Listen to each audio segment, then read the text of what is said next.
The old belief that either you're born with being creative or not is wrong. There's so much controversy around AI and creativity.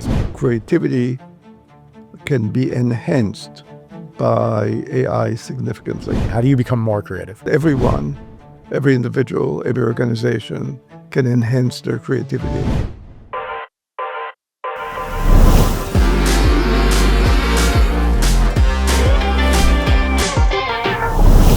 Creativity in the age of AI. I am here with Jerry Nguyen, the author. Jerry, welcome to the show. Thank you. Nice being with you. Nice meeting with you as well. So tell me a little bit about, creativity in the age of AI. What's this book about? What's the focus and who's it for? The book is for everyone. And the focus of the book is, and its basic premise, that everyone, every individual, every organization can enhance their creativity if they use the right approaches to enhance creativity. And that each of the approaches can be turbocharged by the use of AI. The book was inspired originally by a request from Coursera to develop for them a course on creativity for all ages, all professions. And as a byproduct of the course, I thought it would be useful to augment it with a short book on creativity in the age of AI. So the book describes basically 12 different sets of approaches to enhance creativity and illustrate how you can take each one of them and augment it by using AI. So I have to ask, because there's, especially in my industry as a video production company founder, there's a lot of people running around calling themselves creatives. So how do you define, how did you become an expert in creativity? Well, my field is actually marketing and the behavioral sciences. And as you know, I was at Wharton for about 50 years at the Wharton School as the Lauder Professor and taught many courses in the marketing area and especially in marketing strategy. And in all of these courses, the key is really creativity. So for over a dozen years, I taught an MBA elective on creativity. The idea is exactly the same as the one that drives the book, which is everyone, every student, every learner of any age, of any profession can enhance their creativity if they use the right approaches. So before we get into the AI aspect of things, and there's going to be, I have a lot of questions on, there's so much controversy around AI and creativity specifically, right? So this is really fascinating to me. And we've had these conversations internally as a team and you see these online. But before we get into that, let's just speak about creativity. How does one, I feel like a lot of people think of creativity in a fixed mindset versus a growth mindset, right? It's like you're either creative or you're not. Correct. But it sounds like you would probably take the growth mindset approach when it comes to creativity. How does one enhance their creativity? How do you become more creative? It's a great question. And the old belief that either you're born with being creative or not is wrong. It's one of the many, many myths that we have. Obviously there are the geniuses out there, the Mozart, the Beethoven, the Einstein. They don't need the course, they don't need the book. They're amazingly creative and they should continue doing what they're doing.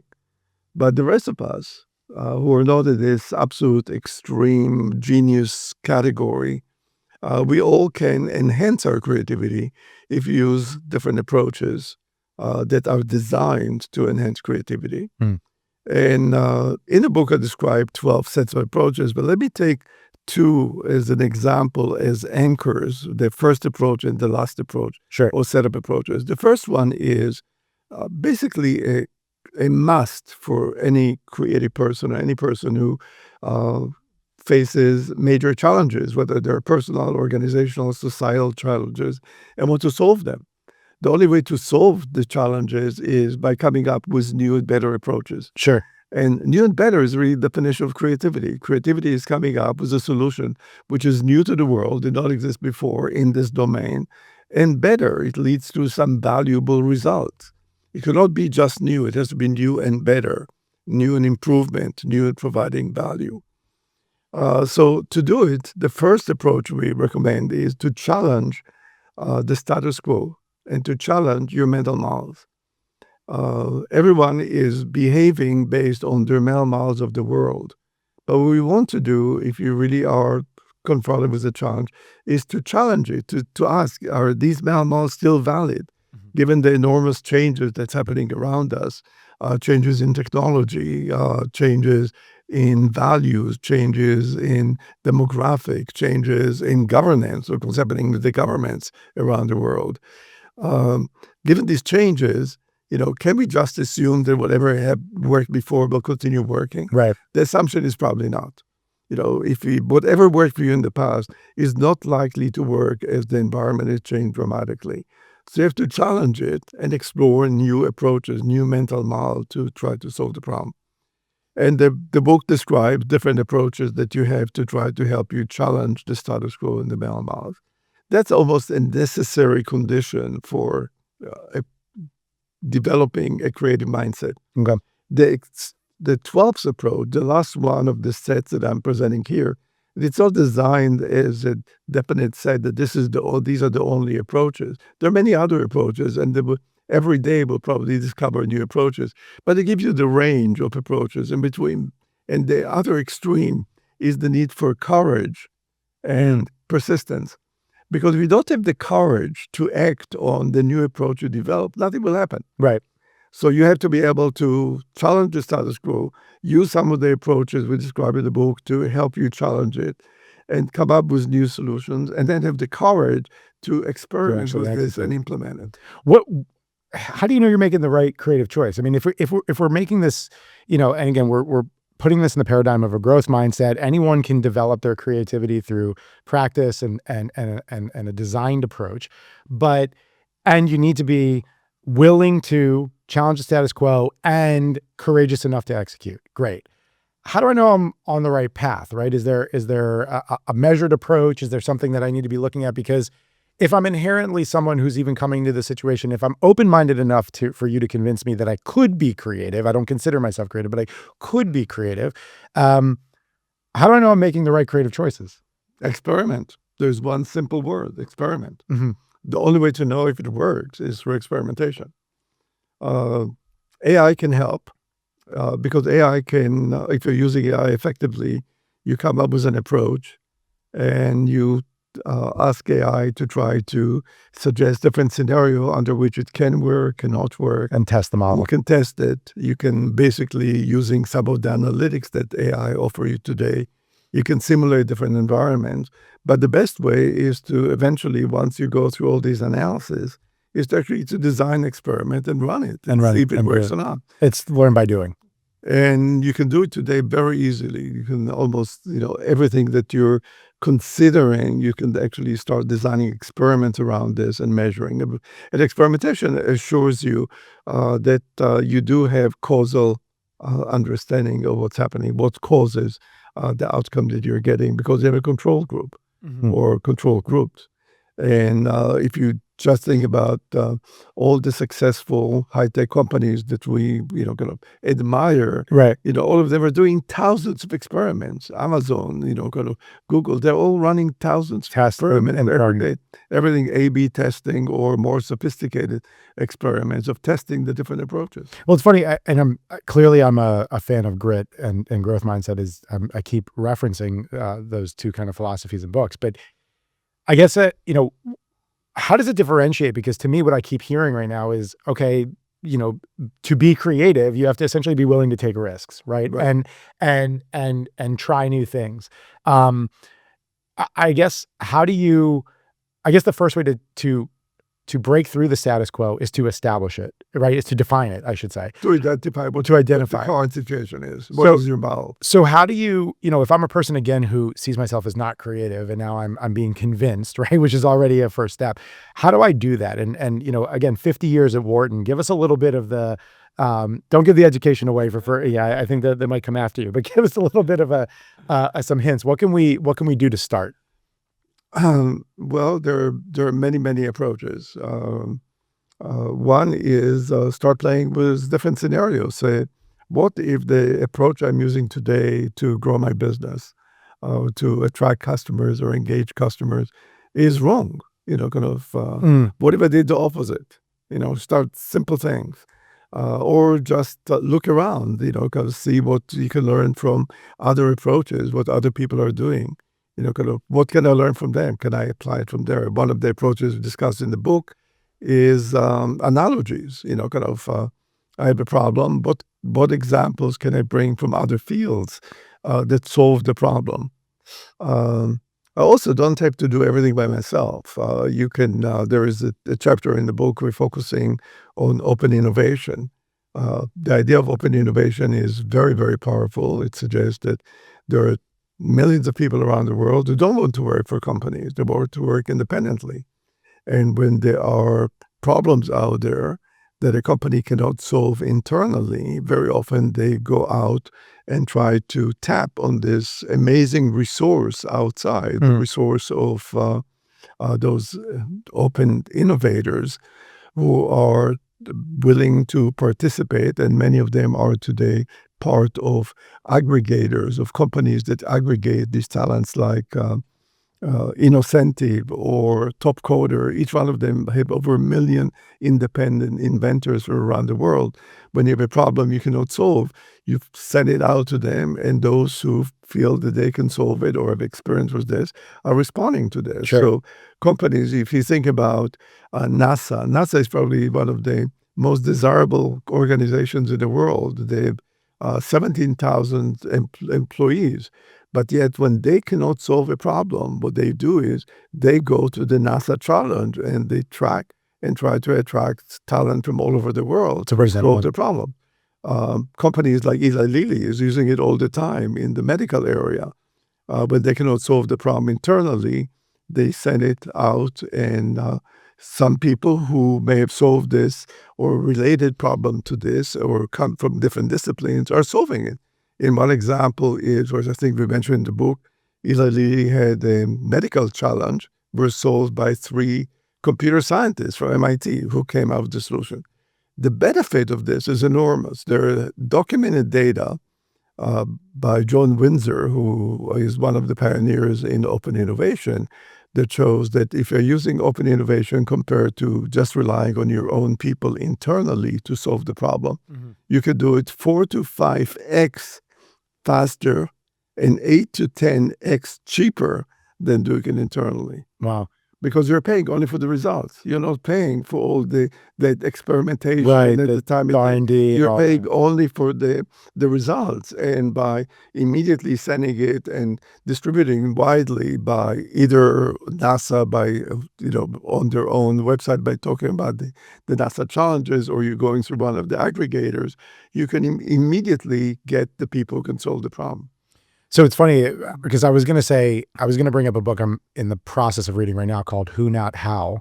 And the whole idea is, it sounds like a Dr. Seuss book, but the idea is go get who's instead of, if you can't figure out a problem, is their thesis is, if you can't figure out a problem, you shouldn't be trying to figure out how to do it. You should be asking, who can do this for me? And that's kind of what you're defining. I was going to ask, before you even brought that up, is that a cop-out in creativity? And I think that what you're kind of giving to me right now, which is going to segue nicely into bringing AI into the conversation and sort of the fold, is that I think we think of creativity getting out of the fixed mindset, growth mindset option.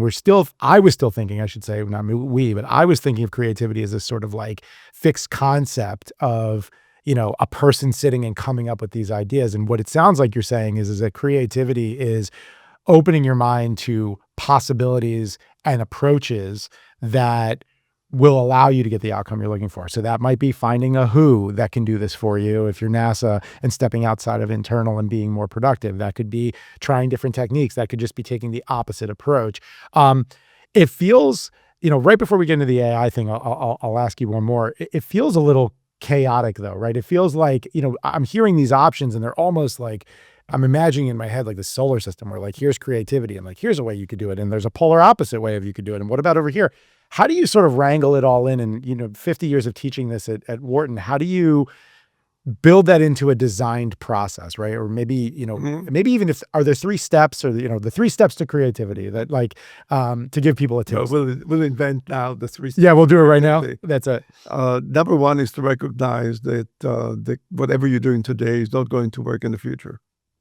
I think that's recognition that the world is changing so dramatically, both in magnitude and in speed of change, that you cannot assume. It's the dumbest possible assumption you can make is that what works today will work in the future, Hmm. regardless how successful you are today. Is there a time horizon for that? Like, everyone goes like, what do you want to be in 1 year, 5 year, 10 year? Like, It varies. It really varies depending on the industry and the technological advances in the area. But just look at the huge advances in AI itself. Sure. Look at the difference between, I think it was when ChatGPT 3.5 tested on, I think it was the law exams, and they scored like at the bottom 20%. And ChatGPT 4, that was only a few months later, scored in the 90th percentile. Wow. So huge advances in very, very fast time. So step one, Would they take like a pre-LSAT course or something? How did they train that? well, they probably trained it Yeah. on different exams. Right. Yeah, they probably, they wanted to demonstrate and they trained it on it. It's amazing. So what we have, number one, step one will be, realize that you cannot just continue doing what you're currently doing because it probably will not work in the future. Mhm. It may be in some situation, but you may have to tweak it. Look at companies like Google, been amazing successful with search engine optimization, everything else. But with AI, it's changing. You don't use now- traditional search engine optimization when dealing with AI. You have Yeah. to change it. So that's number one. Number two is be open to say, okay, how do I do it? And here we're giving a whole set of approaches. Going back to the point we just started before I started answering it, you brought the fact that we have to realize that AI or creativity in general, forget AI for a minute, creativity is really not necessarily only an individual function, but it's a team as well. And interdisciplinary perspective is extremely important here. And one way to enhance the creativity, if you're an organization, is by putting together an interdisciplinary team to try to solve the problem. So as opposed to relying on one individual, put a team together as a group from representing different disciplines, different experiences, different approaches to problem solving. And together they'll be able to solve it. So the interaction. So whether you're going, what we discussed before, the open innovation going outside, or you're creating an interdisciplinary framework. So the second step will be primarily select one of the approaches.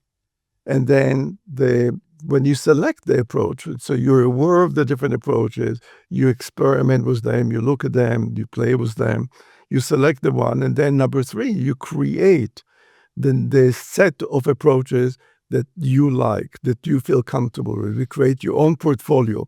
The same way that in investing, you're creating a portfolio of stocks or bonds or, basically alternative investments and other. The same way you have to do here, create your own portfolio of creativity approaches. That's the reason the title of the book is really Toolkits for the Modern Mind. So how do you create a toolkit, the portfolio of approaches? And then once you create it, experiment with each one of them and see how it works and augment it and you look for other approaches. And we'll have to add a fourth step to the three we started with and just have the courage to implement. And then do it. Yeah. Is there, it sounds like as you're describing this, that toolkit needs to be built within, that there's not some sort of, I can download from the internet PDF that goes, that toolkit needs to be applied within, I assume, a set of parameters within your organization that make or every individual can do it. Because everything we talk about in terms of creativity can be applied at the individual level as well. Got it. I can do it as an individual, I can do it as a family, I can do it together with my wife, children, I could do it in an organization. I should do it as society. As society, we should do it. Look at all the problems we have in society. Kind of when you talk about there's a couple. The homelessness, if you deal with the problem they're facing now, the inability of the city to deal with the snow. Yeah. When you're dealing with major issues like the ideological divide in society, you're dealing with the increased gap between the have and have not. Every one of these problems cannot be solved with a single discipline, but every one of them you can really address it effectively if you come up with the idea, let's come up with a new creative approach to try to address it. Let's go segue into the book now and talk about AI a little bit. And I think that we've been talking structurally about how to solve problems, I think, creatively up to this point. But now I want to think specifically about creative. You were teaching marketing for years at Wharton. I have a video production company. There's a big debate right now about what creativity is when it comes to AI, and is it creative, and that sort of thing. What is your feeling on that, and where do you stand on that side of the aisle? I view that creativity can be enhanced by AI significantly. And I'm a great believer in human-centered AI. The idea is, if you're trying to think about, kind of how do I solve a problem? How do I address major challenges face me? I'd be better off if I will interact with an AI system as my assistant. AI is probably the smartest, fastest, most intelligent assistant you've ever had. Yeah. But you have to interact with it. It's not, if you just basically use AI as a search engine, you ask it, Right. give me an answer to X, and you say, okay, great, let me go with this, then it's basically misuse of AI and a missed opportunity. The way to do it is to interact with AI. And basically, as part of the interaction, when you, as the human, adding your creativity to this through the series of questions of what you're doing, you're getting better results. I'll give you an example. In the book, in front of each chapter, there is an image. Mhm. The image was an outcome of combination of my identifying for an AI system. In this chapter, I think we use ChatGPT. What is a key message from the chapter? I asked ChatGPT to give us their visual images Reflection. Right. to represent it. And then I had a designer who took this and created the final one. So it was a combination of the three of us that created these images. It was not the AI by itself. Right. It was not me by itself. It was not the designer by itself. It was the interaction of the three of us that led to these images. And the same thing is in any other area. AI by itself cannot really give you beyond the history data that it has. And they can do some projections, they could do analysis of this, they could do a lot of things. But the driver should be the human, the creative human. And I believe that any kind of video that you create, it would be better if it will not just you go to one of the AI platform and say, give me a video on XYZ, but you will interact with the results you're getting and change and say, what if we looked at this from a different perspective? What if we looked at this from on top? What if you added to this people? What if you would try to change the color scheme? Your interaction, your creative interaction with this is what will lead then to the better outcome. So would you say that for people that are hesitant to use AI and think that this is, something that's essentially just going to erase jobs and do it in a non-positive way, because again, it is curating information from what has already been, not, I think, how most of us would define creativity. What would you say to them to get over that hump and accept this as a tool and not as a replacement? I will tell them, just experiment with this. Experiment with simple things. I'll give you an example. In Paris now is a celebration of the centennial of Art Deco. The original Art Deco exhibition was in 1925. They're celebrating now the centennial, and we wanted to go to this. So I used ChatGPT to design. We were there around New Year, so we wanted give me a itinerary for seeing all the major museums, take into account the hours that they're open, because during the New Year, obviously they'll open. In addition to this, we would like to see the following. We'd like to do the following restaurants and the like. And in less than an hour, I was able to come out with an amazing itinerary by AI. Would have taken me to interact with a travel agent probably half a day to try to do it. Right. And then, because we did not use yet agentic AI, but we used just the generative AI, I then asked my assistant to call American Express and book all the tickets. But probably in a few months, if we use agentic AI, the agentic AI will be able to actually buy the tickets as well. So let me challenge you for a second, because I think the counter argument is going to be, and the concern with AI is, well, you're just taking jobs, right? Those are two jobs that are going away due to AI. And I totally agree with the idea that it democratizes access for everyone to creativity, to toolkits, et cetera. But you can see already in that description that, the travel agent that would have done that trip. And the argument around the human aspect of it is, and I'm actually thinking, because we just did Paris and Italy last summer with my wife, and we had a travel agent that set up the trip for us, and she had done the trip before. So based on our request, she actually said, hey, I personally went to this place, I went to that place. So there was this kind of human element to it. But what is your thought around that? And it's okay to say this is innovation, and what you said at the beginning of this conversation, which is if you assume that what you're doing today is going to work tomorrow, Right. you're wrong. But what should we take away from that? Well, I think that number one, we can always assume that the current jobs are secure. Some of them are not.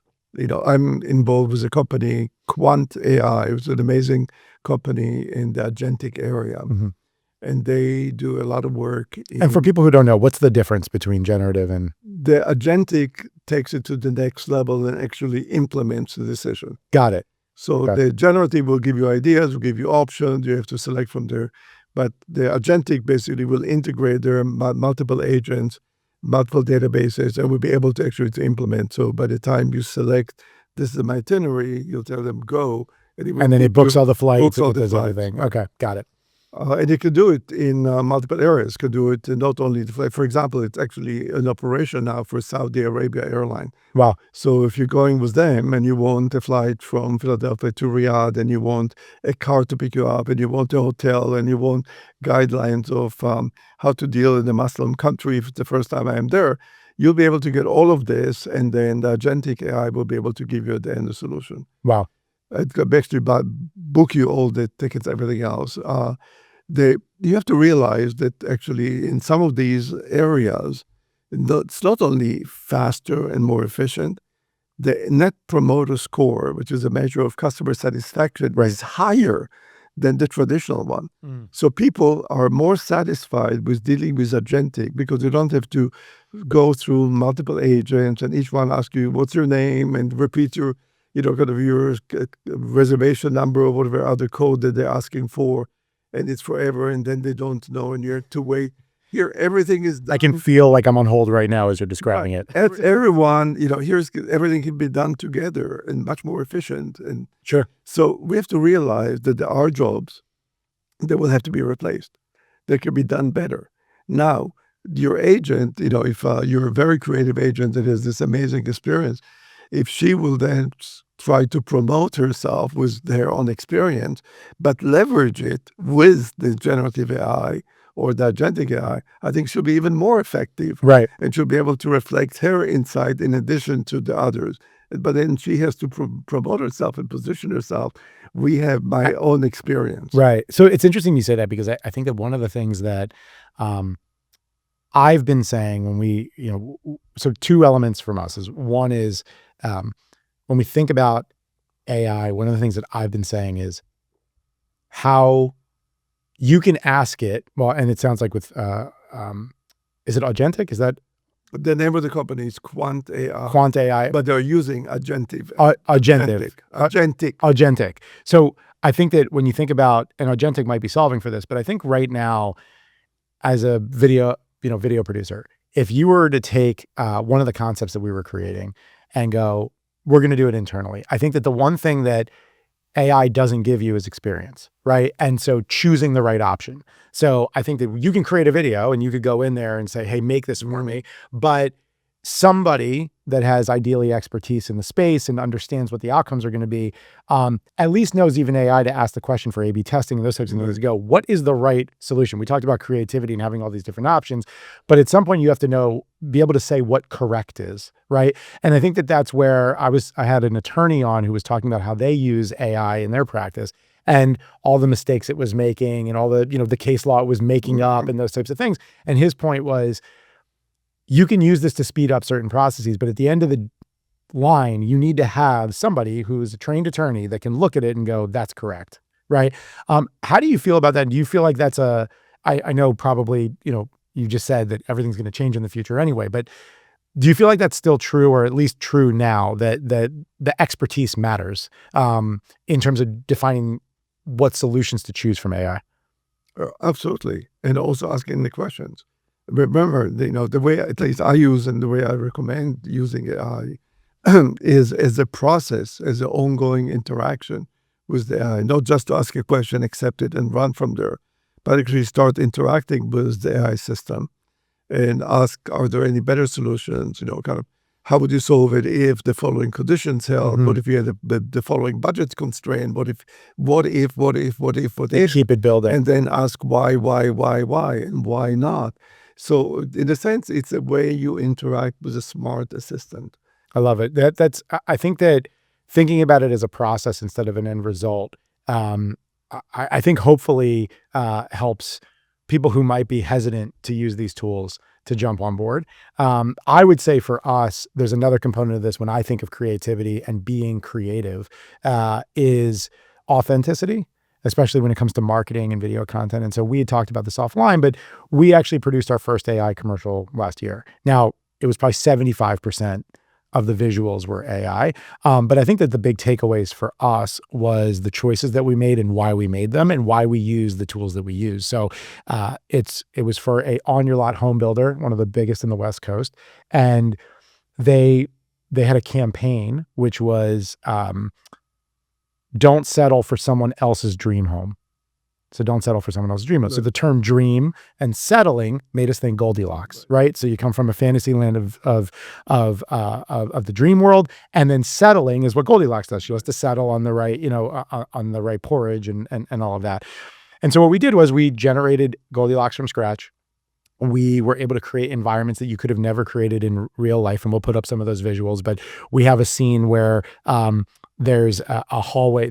One of the lines in the script is the closets were too tight, and there's a almost like elongated hallway with closets of all different shapes and sizes that would never exist in real life, and you would have to pay all this money for an animator or take all this time to do that. And with AI, we were able to create that and create this whole universe, this fantasy universe. But then when we shifted to the solution, which was the brand coming in, Adair Homes, we had real footage. We had real footage of their employees. We had real footage of the work that they do, their real homes, because our feeling was that authentically, we wanted to capture people's attention with this creative concept, but the deliverable had to be the real product. And I think that that's the takeaway is that, when people come to us and they go, well, can we just do this project and do it in AI? It's like, well, no, for XYZ reasons, right? And it needs to be applicable to the message that you're delivering. It needs to be applicable to the audience. And when you hit those well, this can be a really valuable tool. I love it. It's a great example. Will be interesting. My understanding is about 50% of the commercials we'll see next week in the Super Bowl are impacted to some extent by AI. Not necessarily all generated by that AI was involved. Yeah.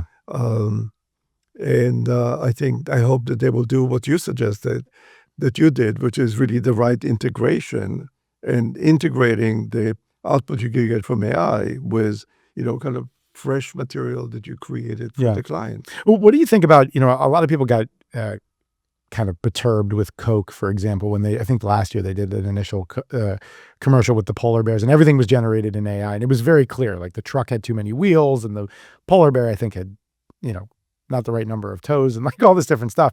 And for these large, like there's a sentiment that I heard from people in my sphere that are like, you should have hired a creative for that. You should have hired a team for that. You shouldn't go around. I'm sure a creative team did that. And by the way, I actually think that it was partially to keep a conversation going around Coke and like intentionally do it wrong and have people talk about them. But what are your thoughts around that in terms of, is there a moral responsibility on behalf of these organizations to, no, we're not going to use this tool, even though it's going to make it easier for us. We should be using a person for that job or a person for this job. Is there a moral obligation there from a creativity perspective in the age of AI? Yes, but not for the example that you just brought. I think that ethics and values and moral judgment, I think, is key for everything we do. But the fact that just to preserve the job of some people, even though AI can do it better, I will be reluctant to accept it. Yeah. I think that you're much better off by basically upgrading the quality of the people and not just keep them there because they did the job before. Right. If I could do the job better and train them, upgrade them, I think one of the challenges facing most companies is how do we upgrade the skills to prepare the people that we retain in the company to do it. I'll give you an example of something we're doing. I mentioned before Quant AI. We're developing with them a solution that we believe is a very relevant solution for the challenge of firing people because of the use of AI. So they specialize primarily in the customer service area. They do other things, but in the customer service area. And there's I mentioned that in many situations, you can basically replace up to 70% of the current people. What do you do with these people? So we develop a platform where basically you take the 70% of people that you are replacing, assess their strengths, weaknesses, aspirations, dreams, match it against all the jobs in the world out there, find out the right job for them, and then create basically what type of training or apprenticeship they need to try to prepare them for the new job. Because it might be that someone who was customer service person really want to be a gardener. Right. What do you have to do to try to prepare for that? Then take the same platform and apply it. And the reason the company will sponsor it because it will show to their retained employees that the company really cares about the people. So don't just treat them as expendable. Right, because there's an inherent cost if you treat people as expendable and you retain whatever 30% of your workforce. That 30% saw what you did to 70% of the people. So they won't be loyal to you. Right. So if you want to be loyal, so that's one reason for this. But then we can use the same platform for this 30% retaining the company. We basically use their strengths, weaknesses, strengths, aspiration, dreams. Find for them the best job, match it again, the best job the company has, and then match them. And then what do we have to do to try to prepare them for the new jobs, including upgrading the skills? Because the scary statistics that I've heard more and more, that in many companies, up to 50% of the people are unhappy with what they do. So if you're unhappy, you're not going to be very productive and anyway. very effective. Right. So use the same platform to try to identify how can you create a better match between the people's strengths and aspirations and the jobs available in the company. Wow, it's fascinating. I mean, I can imagine a very, because you still have to have the courage.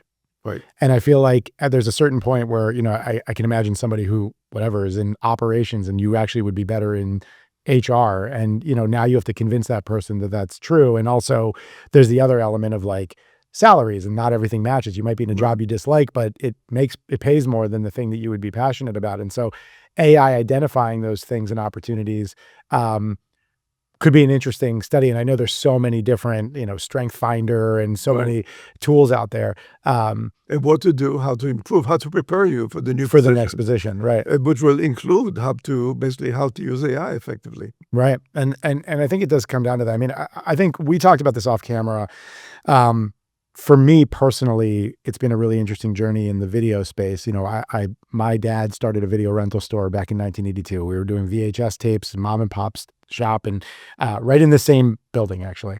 And to think that, I don't know if I'm an elder millennial or a Gen something. I don't know what I am, but I know that I experienced analog media, video transfer, digital video, mini DV, transition from analog to digital, from digital to nonlinear editing. I mean, I really witnessed this evolution. Cameras used to be bigger in ENGs, and now we have HD SLRs and cinema cameras, and it's all really transition. And AI is that next wave. And I've always equated it to, not that I'm a surfer by any stretch, but to surfing, and that, especially entrepreneurially and in business, it's just, there's always going to be some new wave, and your responsibility is to dig and dig and dig, and then hop up on the board and catch the next one. And now the waves are bigger and bigger and coming faster and faster. That's right. And so that's that's a more terrifying. It's like a hurricane, but it's more terrifying analogy. But and be ready to ride those. What do you think are, is there one step you've gone through this process with Corsiva? You've taught creativity for years. You're looking at AI now and these new trends. is there one, I always like to do lists, as you've kind of caught from me, Jerry, but is there 1, 2, 3, even one thing that you would recommend somebody that's listening to this video podcast do right now as their first step? Commercial, buy the book. Buy the book is the first step. It seems a little self-serving, Jerry, but I like it. I like it. Or buy the, basically what we have is we have an audio recording of the book. On the serious note, basically just realize that whatever challenge you have, whether personal, organizational, societal challenge, to try to solve it, you have to approach it differently. You have to challenge the current approach you're used to solve the problem. So challenge the current mental model you have to address your current challenges. Mm-hmm.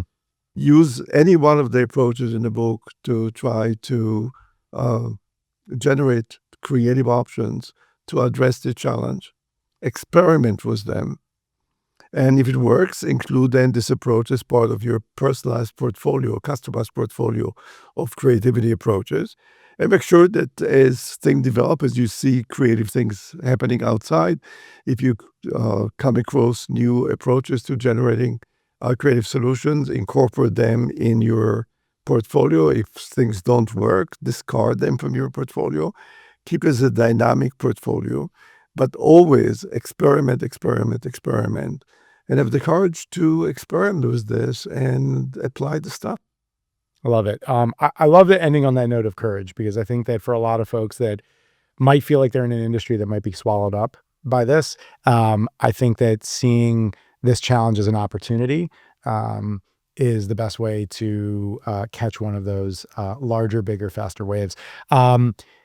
And get the book wherever it's sold. Creativity in the Age of AI, Toolkits for the Modern Mind by Jerry Wind with Mukul Pandya and Deborah Yao. Jerry, thank you so much for coming on today on Beyond the Frame. Thanks for having me here. Appreciate it. Thanks.